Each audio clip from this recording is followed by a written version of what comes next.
സച്ചിദാനന്ദൻ എന്ന കവിയെപ്പറ്റി ഓർക്കുമ്പോൾ എനിക്കെപ്പോഴും തോന്നാറുള്ളത് അദ്ദേഹം തൻ്റെ വാക്കുകളിലൂടെ സാമൂഹികവും രാഷ്ട്രീയവും സാംസ്കാരികവുമായിട്ടുള്ള വിഷയങ്ങളിൽ തൻ്റെ ഉറച്ച നിലപാടുകൾ കൊടുക്കുന്ന വ്യക്തിയായിട്ടാണ്.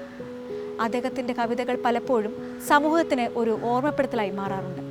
അത്തരത്തിൽ എന്നെ സ്വാധീനിച്ച ഒരു കവിതയാണ് അദ്ദേഹത്തിൻ്റെ എഴുതുമ്പോൾ എന്നത്. ഞാൻ ദുഃഖത്തോടെ എഴുതുന്നു, നദികൾ കവിഞ്ഞൊഴുകുന്നുണ്ടോ? ഇല്ല, എൻ്റെ കവിൾ മാത്രം നനയുന്നു.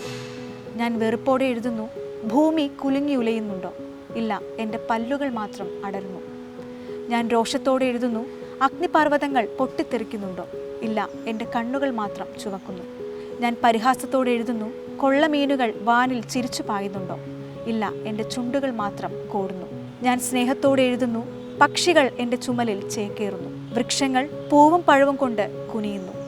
യുദ്ധങ്ങളിൽ ഏർപ്പെട്ടവർ അന്യോന്യം പുണരുന്നു. ഭാഷ തെളിനീർ പോലെ അടുത്തിട്ട് കാട്ടുന്നു. എൻ്റെ ദുഃഖവും വെറുപ്പും രോഷവും പരിഹാസവും അർത്ഥം കൊണ്ട് അനുഗ്രഹിക്കപ്പെടുന്നു. ഞാൻ കുരിശിൽ നിലവിളിക്കുന്നു. എന്നെ ഈ കവിതയിൽ ഏറ്റവും കൂടുതൽ സ്പർശിച്ച ഒരു അർത്ഥതലം ഇങ്ങനെയാണ്: നമ്മൾ ഒരു കാര്യത്തിനെ സമീപിക്കുന്നതിനനുസരിച്ച് അതിൻ്റെ പരിണിതഫലം നമ്മിലേക്ക് തിരിച്ചു വരും. ദേഷ്യത്തോടെയും ദുഃഖത്തോടെയും പരിഹാസത്തോടെയും നമ്മൾ ഒരു കാര്യത്തിനെ സമീപിക്കുമ്പോൾ അതിൻ്റെ പരിണിതഫലവും അത്തരത്തിലുള്ളതായിരിക്കും.